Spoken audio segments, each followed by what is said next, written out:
Hi guys, Raj here with tradingcollege.co.uk. I just want to go over a quick question that I was asked from some of my previous videos, and it's, can I trade stocks by myself? The answer of course is yes, but there are some really key things that you need to be considering.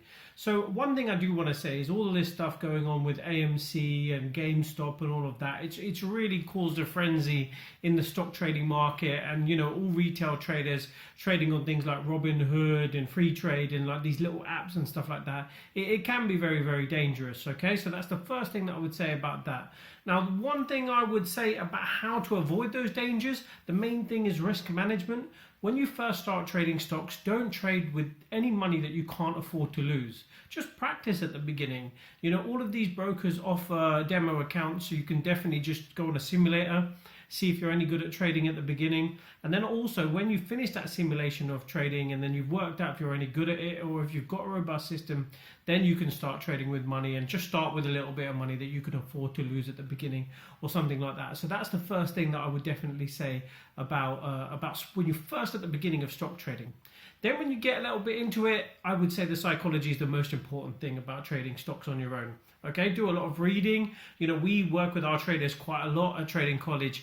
We do a lot of psychology sessions. We do sessions about risk management. We do sessions about how to handle yourself within a trade. Because let's face it, money is an emotional thing. A lot of people get very emotional about money. When they're making investments into stocks, it might not only be are they making money, they could be married to the fact that are they right or wrong. They could have ego. These little things that are so important to individual stock trades could be the difference between winning or losing and being a good trader or a bad trader. So we definitely work with that. And then another thing is obviously having a really robust trading system. So, you know, we have our pro trading system that we use. We also use our storyteller indicator with stocks quite a lot, quite heavily in my morning stock sessions.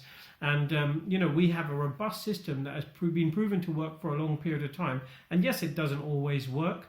You know, there are pitfalls when you are trading. You know, you are going to lose trades. You have to come to terms with that. But that's what the coaching is all about. That's what the coaching from Trading College is really about, and the mentoring from Trading College is all about, is how to handle yourself in these situations. You know, how to be a good loser, because you are going to lose trades. If anybody tells you that they just win trades constantly, that they're lying. You have to be a good loser when you're a trader, and that's a very, very important thing. So as always, if you have any comments or questions, please throw them in the comment section, and I'll try and do another video a little bit later on. But other than that, thanks a lot for listening, and head over to our website and come and have a look at what we do.